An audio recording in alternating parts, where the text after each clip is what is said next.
বাবা, আমরা আর কতদিন এভাবে কোনো রকমে পেট চালাবো? পেট যে আর কথা শোনে না। হ্যাঁ বাবা, কতদিন হলো আমরা দুটো ভাত পেট ভরে খেতে পারি না। চলো না বাবা, আমরা সবাই বনে গিয়ে কাঠ কেটে বাজারে বিক্রি করব। কিন্তু বাবা, সেটা যে তোদের অনেক কষ্ট হয়ে যাবে। তোরা ছোট মানুষ, তোরা কি পারবি এত দূর থেকে কাঠ কেটে বাজারে বিক্রি করতে? হ্যাঁ বাবা, আমরা পারবো। মানুষ তো পেটের দায়ে কত কিছু করে, আমরা না হয় একটু কষ্ট করব, তার বেশি তো কিছু নয়। আচ্ছা, তোরা যদি পারিস তাহলে চল, আমরা তিনজন মিলেই কাঠ কেটে আনি।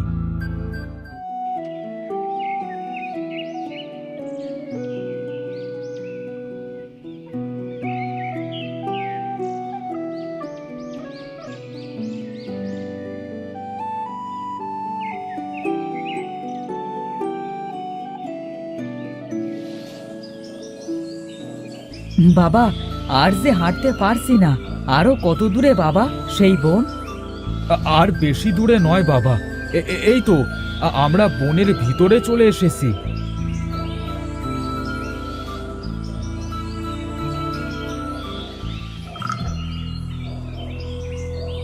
বাবা, ওই দেখো, কত সুন্দর একটা হরিণ। মনে হচ্ছে কিছু একটা খেয়েছে, এর মুখ দিয়ে তো গেজা বের হচ্ছে। হ্যাঁ বাবা, হরিণটা তো মনে হচ্ছে এক্ষুনি মারা যাবে। এসব বনের প্রাণী, এমনটা হতেই পারে। চল মা, আমাদের আবার তাড়াতাড়ি কাঠ কেটে বাড়ি ফিরতে হবে। না বাবা, একে আমরা এভাবে ফেলে রেখে যেতে পারি না। তোমার কাছে বোতলে যে পানিটুকু আছে ওটা দাও। হরিণটা হয়তো পানি খেলে একটু সুস্থ হয়ে যাবে। কিন্তু আমাদের যে পানির দরকার হবে মা, এই গভীর বনে পানি কোথায় পাবি? বাবা দাও তো, পরেরটা পরে দেখা যাবে।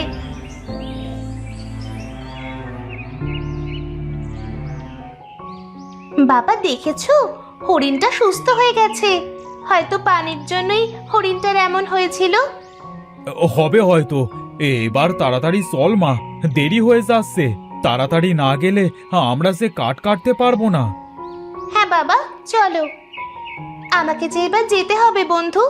যদি বেঁচে থাকি আবার দেখা হবে তোমার সাথে।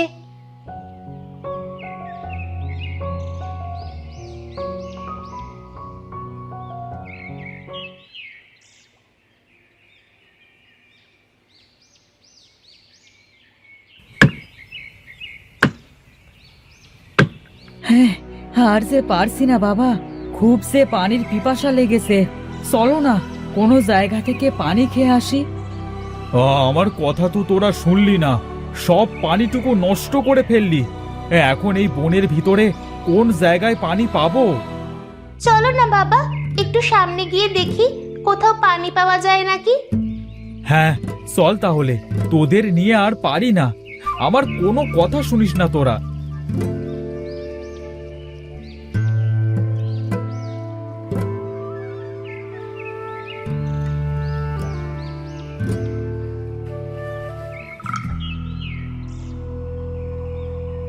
বাবা, বনের এত গভীরে কে থাকে? চলো তো বাবা, বাড়িতে গিয়ে দেখি। হ্যাঁ মা চল, দেখি কেউ একটু পানি দেয় নাকি। বোন, মনে তো হচ্ছে বাড়িতে কেউ নেই। চল তো আমরা ঘরের ভিতরে যাই। ভাই, ঘরের ভিতরে যাব কি করে? দেখো, ঘরটাতে তো তালা দেওয়া আছে। এই কেমন অদ্ভুত তালা বাবা, এমন তালা তো জীবনে দেখিনি। তাহলে কি আমরা ভেতরে ঢুকতে পারবো না? বোন, ওই দেখ, চাবিটা দরজার ওপরে। আমি তালাটি খুলছি। বাবা দেখো, এখানে তো অনেকগুলা চাবি। কোন চাবিটা এ তালার সেটা বুঝবো কি করে? দেখি তো বাবা, চাবিটা আমার কাছে দে, আমি দেখছি কোন চাবিটা এই তালার। এই দেখ, তোরা তো পেলি না, এই চাবিটাই তালার মতো চিহ্ন। এটাই মনে হয় এই তালার চাবি। হ্যাঁ বাবা, এটাই তো মনে হচ্ছে এই তালার চাবি। তালাটা খোলো তো বাবা।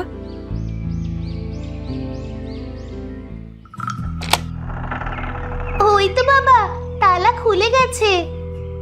নৌসীমা, তুই বাইরেই থাক, আমি রাফাতকে একটু পানি খাইয়ে আনি। আমরা না আসা পর্যন্ত তুই এখানেই থাকিস, কেমন? আচ্ছা বাবা, তোমরা তাড়াতাড়ি ফিরে এসো কিন্তু।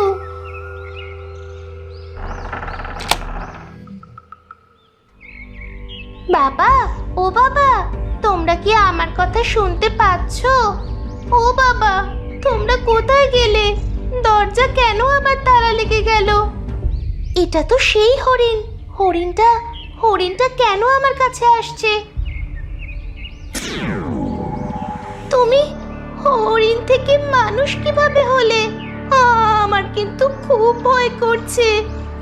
আমাকে ভয় পেও না বন্ধু, আমি যে তোমার উপকার করতে এসেছি। তুমি আমাকে যদি পানি দিয়ে সাহায্য না করতে, আমি তো মরেই যেতাম। তুমি যে আমাকে বন্ধু মনে করে উপকার করতে এসেছো, এটাই আমার কাছে অনেক বেশি বন্ধু। তুমি আমাকে কি উপকার করবে বন্ধু? তোমার বাবা আর ভাই তো ওই ঘরের ভিতরে প্রবেশ করেছে। তারা ওইখান থেকে আর কখনোই ফিরে আসবে না। এটা তুমি কি বলছো বন্ধু? তাহলে আমার বাবা ভাই কি আর কখনোই ফিরে আসবে না? এই পর্যন্ত ওই ঘরে অনেক মানুষ গেছে, কিন্তু কেউই আর ফিরে আসেনি। তবে তারা আবার ফিরে আসতে পারে। ফিরে আসবে? সত্যি বলছো? হ্যাঁ, সত্যি। তবে তোমাকে অনেক কষ্ট করতে হবে। আমি ওদের জন্য যে কোনো কষ্ট করতে রাজি আছি। তুমি শুধু আমাকে বলো কিভাবে আমি ওই ঘরের ভিতরে সবাইকে বাঁচাতে পারবো। বনের শেষ মাথায় একটা নদী আছে। সেই নদী তোমাকে পার হতে হবে। নদীর ওই পাশে একটা ডাইনির প্রাসাদ আছে।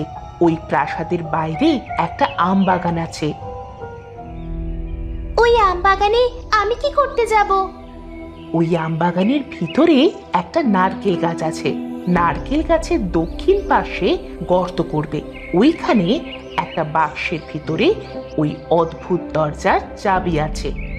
কিন্তু এই দরজার চাবি তো এখানেও আছে। এই চাবিটা মায়ার চাবি। এই চাবি দ্বারা কেউ ওই ঘরে গেলে সে আটকে যাবে। আর তুমি যদি ডাইনি রাজ্য থেকে ওই চাবিটা আনতে পারো, তবে ওই ঘরটা নিমেষেই ভেঙে যাবে আর ডাইনিটাও মারা যাবে। ওই ঘর ভেঙে গেলে কি ওই ঘর থেকে সবাই মুক্তি পাবে? হ্যাঁ, সবাই মুক্তি পাবে। অমাবস্যার আর 2 দিন আছে। আগামী অমাবস্যার রাতে ডাইনি সবাইকে তার প্রাসাদে নিয়ে গিয়ে তাদের তাজা রক্ত খেয়ে আরো শক্তিশালী হবে। তোমার হাতে আর মাত্র 2 দিন আছে। কিন্তু আমি ওই চাবিটা আনবো কিভাবে? তুমি যদি আজ যেতে পারো, ওই চাবিটা সহজেই আনতে পারবে। কারণ ডাইনিটা আজ ওই চাবিটা পাহারা দিবে না। আজ সেই ডাইনি তান্ত্রিকের কাছে সাধনা করতে যাবে। কিন্তু আমি কিভাবে ওই নদী পার হব? আমার যে নদীটা পার হওয়া সম্ভবই নয়। এই রাজহাঁসের ওপরে চড়ে বসো, সে তোমাকে ওইখানে নিয়ে যাবে। কিন্তু মনে রেখো, বেলা শেষ হবার আগেই তোমাকে ফিরে আসতে হবে। তা না হলে ওই ডাইনি তোমাকেও বন্দি করবে। তোমাকে অনেক ধন্যবাদ বন্ধু, আমাকে উপকার করার জন্য।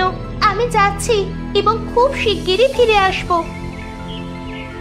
এটা রাখো, মাটি খোঁড়ার সময় এটা কাজে লাগবে তোমার।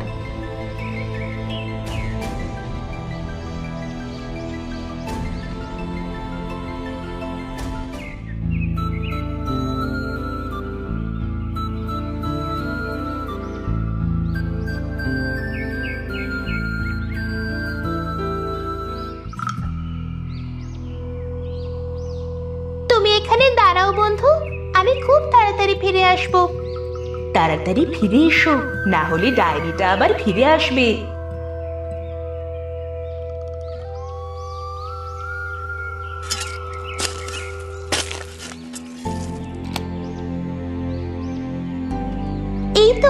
এই তো আমার বাক্সের চাবিটা পেয়ে গেছি।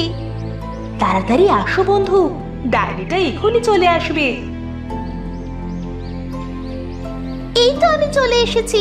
চলো তাড়াতাড়ি আমরা ফিরে যাই।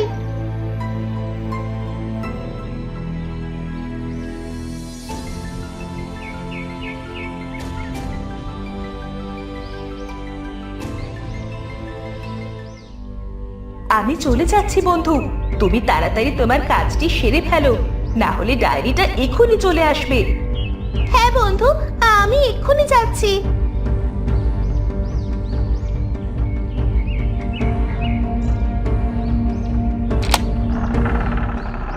সবাই তাড়াতাড়ি বাইরে বেরিয়ে আসো, না হলে ঘরটা তোমাদের মাথায় পড়বে। বাবা, তোমরা আমাকে একা রেখে কোথায় গিয়েছিলে? মারে, তুই জানিস না, হ্যাঁ, আমাদের সবাইকে তুই কত বড় বিপদ থেকে বাঁচালি। চল বাড়ি ফিরে যাই, আর কোনো দিনও আমরা এ বনে আসবো না। হ্যাঁ বাবা, চলো আমরা সবাই বাড়ি ফিরে যাই। চল ভাই, বাড়ি যাই। হ্যাঁ, আমি তো ভয় পেয়েছিলাম বোন, না জানি আর কখনো তোর সাথে আমাদের মনে হয় দেখা হবে না। চল বোন, এখান থেকে আজ থেকে আমরা বাড়ির দিকে কাজ করে খাবো, আর কখনো এ বনে আসবো না। হ্যাঁ চল, তোমরা সবাই যে যার বাড়িতে ফিরে যাও, আর কখনো এই বনে তোমরা এসো না। তোমাকে কি বলেছে ধন্যবাদ দেব মা? সৃষ্টিকর্তা তোমার ভালো করুক। তোমরা সবাই ভালো থেকো। তুমি যদি আজ না থাকতে, তাহলে আমরা কেউ আর বাড়ি ফিরতে পারতাম না। সবই মহান সৃষ্টিকর্তার কৃপা। তোমরা সবাই চলো বাড়ির দিকে যাই।